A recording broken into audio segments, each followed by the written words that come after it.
So today on this Versus, we've got two products which in a lot of ways are quite similar, but they're really quite different when you really look at them. So we've got the Acure Radically Rejuvenating SPF 30 Day Cream, and they are competing against the Derma E Sun Defense Mineral Oil-Free Face Sunscreen SPF 30. And really quick, my friend, my co-Minnesotan, this is her little beanie baby, so I'm gonna put him right there. Okay, and also really quick, I just want to say I purchased all these products with my own money. I'll never waste your time with sponsored ads or videos. So if you want to help support the channel, check out nobsbeauty.com. Check out my Patreon community and get your beanie baby up here. Or click on the Amazon link below. Okay, so both of these obviously are zinc oxide sunscreens. This series is zinc oxide only sunscreens, which is a very specific category of sunscreens because a lot of them that are mineral based either have zinc and titanium dioxide, or sometimes some of them have a little chemical, but it's hard to find ones that are just zinc. But zinc is one of the safest sun filters that exists, and zinc oxide is also used as an anti-irritant. So it kind of makes it perfect for sunscreen, especially for those with sensitive skin, which is why I decided to do this series, which I started out with 22 zinc-only sunscreens that I own, and eventually I had to narrow it down to 16, and then from those 16, we're going to go down to 8, and then from there, kind of see who the winner is. So whoever wins this competition will go on in the next round to face off against whichever one wins next round, which is the Biossance Squalane and Zinc, or the Aveeno Mineral Sunscreen. So it'll be very interesting to see who wins. I don't even know yet, since I'm still writing them all every day. So, okay, let's get right down to it. Okay, for my first criteria, which is alcohol and denatured alcohol, the Acure brand, it does not contain any denatured or drying types of alcohol. However, the Derma E does contain benzyl alcohol, which in small amounts typically isn't a huge issue, but in bigger amounts it can be potentially irritating and a skin sensitizer. So obviously I know alcohol isn't the end-all be-all of any review, but it is a factor, and especially if it's in large amounts, it becomes a bigger factor. So for this point, the Acure wins. Then we get to fragrance, and interestingly enough, the Derma E is fragrance-free and has no real noticeable scent. However, the Acure does have blue tansy oil, which actually can be irritating. I personally enjoy it in very small amounts in my evening routine and things like that, but it really doesn't have a noticeable scent, so I'm not exactly sure why they included it in a sunscreen, because especially with sunscreens, it's more important than ever to avoid fragrance, just because it can be potentially irritating, or essential oils sometimes can be phototoxic in the sun, which can cause free radical damage, which is exactly what we're looking to prevent by using a sunscreen. But anyway, Acure did that, so for the alcohol point, Derma E wins that category. In terms of manufacturing location, these are both made in the US, so no issues at all with that. And then we get to texture. So let me just start out with the Acure. For the texture, I'm going to apply this one to my right hand. And it's got a kind of a thicker, creamy texture to it, which once you start to smooth it into skin, it does smooth into skin okay. It's not the easiest sunscreen to apply. There are certainly much easier ones, but once you spend a moment or two really smoothing it into skin, it does absorb, and it does set to kind of a natural finish that isn't really matte, and it's not really radiant or glowy or shiny either. And once it does set, it has a finish that is slightly tacky, so I know for some people that can be a deal breaker, but if you're going to apply foundation over things like that, then the tackiness isn't as big of a deal. But if this is going to be your last step in your routine, sometimes the tackiness isn't very nice. Okay, so then let's apply the Derma E sunscreen. I'm going to give it a little shake there. I'm trying to apply them in both similar amounts, just so you can see bit for bit, but you can instantly see it's pretty white. And you really do need to smooth this one into skin a lot because it's got a thicker lotion texture that just doesn't seem to absorb super quickly. And it does take a great deal of effort to really smooth it into skin and work it into skin, especially if you have a deeper skin tone. You're going to really have to struggle with really applying it thoroughly to get a good coverage. But you can instantly see it's pretty white. But once it does set, it takes about a minute to kind of soak in and set.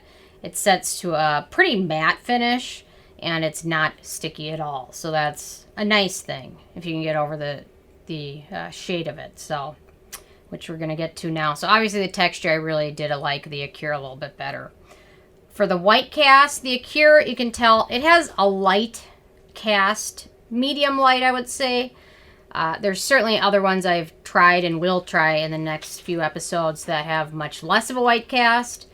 But this one isn't as terrible as some of the other ones. Obviously, the Aveeno has a very, very, very noticeable white cast. Probably one of the biggest white casts out of all the sunscreens I'll try in this series. So if that's a big issue, then it's probably not going to be your favorite sunscreen. So you can just see how, I mean, and the Acure has a little bit of a white cast, but just looking next to the Derma E on my hands, the Acure looks great. It's interesting how everything's relative, you know, and you have one thing next to it that's terrible. It always makes something that's just average or subpar look even better. So there we go. Okay, so white cast, obviously, Acure much better. So then let's get to the filters. So the Acure is 15.5% zinc oxide.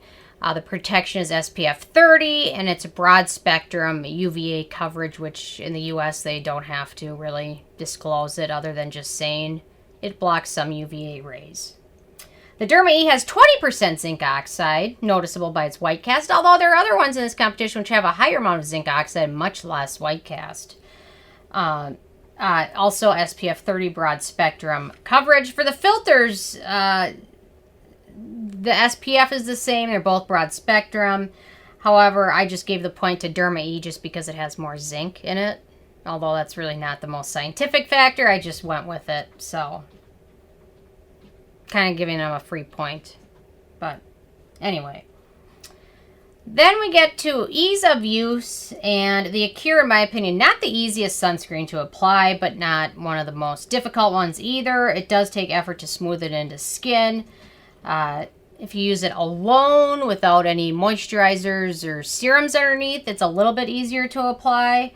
But if you use other skincare products under it and plan on using a foundation over it, then application does get to be a bit of an issue because it can pill. It's more pillable than a lot of the other sunscreens, I guess I'll say. Especially if you use it with a foundation that's long wear and heavier, then pilling gets to be more and more of an issue. The Derma E, in my opinion, for ease of use, it is so unenjoyable to apply. It just reminds me of typical sunscreens. When you think of sunscreen haters, those sunscreens that they hate, that's what I think of when I'm applying it. It's just not fun to apply. It can be a little bit clumpy. It can even apply a little bit patchy even. And it's just not fun to apply at all. Probably the least enjoyable out of everything I've tried. Pretty close, but I think there'll be one more coming up that I dislike a little bit more. So for ease of use, Acure got the point, but barely, because they're still not the most enjoyable to use. But anyway, okay, on to beneficial ingredients. So the Acure, first of all, I just want to note, since sunscreens are labeled technically as drugs, and they are actually regulated by the FDA, unlike most other skincare products, they can have the option to list the ingredients alphabetically. When that happens, you don't know if this is, you know, if it says aqua is the first ingredient on the list, is it really the main ingredient?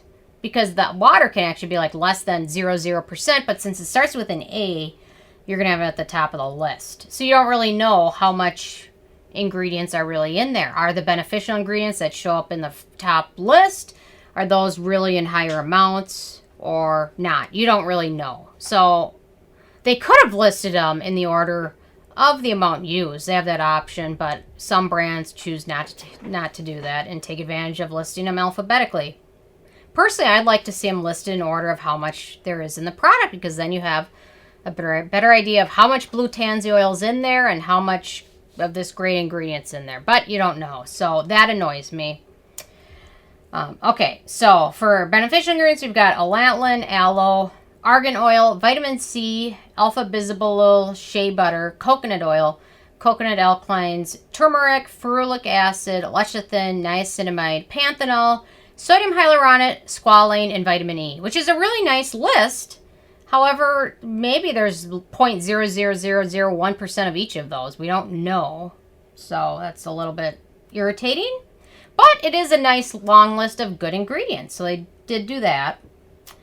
For the Derma E beneficial ingredients, it's a very short list. We've got green tea, panthenol, vitamin C, and vitamin E. I mean, not a bad list, but just not a long list. But I do like to see vitamin C in a sunscreen. That's always nice to put in there because it also helps fight free radical damage. But overall, despite how they listed their ingredients, Acure just has so many more beneficial ingredients. It wasn't even close. Then we get to cruelty-free status, and both brands are cruelty-free, so no issues with that. Performance and protection. So the Acure, it lasts all day without looking greasy or accentuating dry patches. In my opinion, this sunscreen is geared towards those with normal or normal to dry skin that is not acne prone. Oh, I missed acne-genic ingredients. I'll come back to that after this. But the Acure is not easy to reapply throughout the day, especially if you need more than one layer later on during the day. Pilling becomes an issue, and you almost have to wash your face off and start over because reapplication with it is just not the easiest. With the Derma E, in my opinion, reapplication of this one is impossible if you want to look quasi-normal or alive. It's impossible to reapply. You're going to have to wash your face or apply something else. And don't reapply this, because if you're going to reapply it, you will look pale, pilly, and clumpy. It's horrible to reapply. It will do a great job protecting your skin from sun damage, but the reapplication is a nightmare. So for performance, I gave the point to Acure. And let me circle back to acne-genic ingredients here. So the Acure has shea butter, cetearyl alcohol, cetearyl olivate, coconut oil, hexylene glycol, squalane, sorbitan, and vitamin E. And 3 of those are fungal acne triggers. So for acne-genic ingredients, Acure has 8. And obviously, I get a lot of comments about this. There is no one list of acne-genic ingredients for every single person, because what might cause breakouts for one person might not be an issue for someone else. And for me, actually, I find sodium hyaluronate and hyaluronic acid to be very pore clogging, but that's got an acne-genic rating by basically almost every list of like 0. But I find that to be very suffocating for my pores. So obviously, I've got to work on fine-tuning it, but it's just really up to each individual person how their skin reacts. So it's kind of annoying. I wish there was like one list that was like totally accurate, but it's going to be totally different for every person. So then we get to acne-genic ingredients with the Derma E, and vitamin E is basically the only ingredient of note. So for acne-genic ingredients, Derma E gets the point there. Then we get to price, and the Acure is 1.7 ounces, 50 milliliters, and it costs about $19 if you pay retail price and don't look for a promo code, which translates down to 38 cents a milliliter, making it one of the more affordable products I've reviewed thus far. The Derma E is 2 ounces, although the bottles look almost identical. Isn't that crazy? I mean, they look the same size, but the Derma E has just a little bit more at 2 ounces, 56 milliliters, and it retails for about $15, making this one 27 cents a milliliter. Super affordable. It could be one of the more, definitely in the top 3 affordable products of this entire series. So for price, Derma E gets the point, and then we get to the it factor, and overall, in my opinion, they're both okay sunscreens. Yeah, they're both okay. The Acure is okay. It's affordable and doesn't have any drying alcohol. It's got a lot of good beneficial ingredients, pretty affordable. The Derma E overall, personally, I am not a huge fan of the sunscreen. The white cast is so noticeable. You can't really reapply it easily, and it pills a lot, especially if you apply it over other skincare layers. So, overall, this is actually a closer one. Acure has 9 points, including the ties, and the Derma E has 6 points. So, barely the Acure will be going on against whichever one wins the next matchup between Biossance and Aveeno. So, that will be interesting to see. Anyway, I'm interested in hearing from you guys if you had a chance to check these out. If you're looking for the Acure sunscreen, I like their Seriously Soothing SPF a little bit better. So, but you know what? I like their Radically Rejuvenating Whipped Night Cream, so that's why I picked this one for the series. So, anyway, leave a comment. I love hearing from you, and stay tuned for more of the series tomorrow. And thank you so much, guys.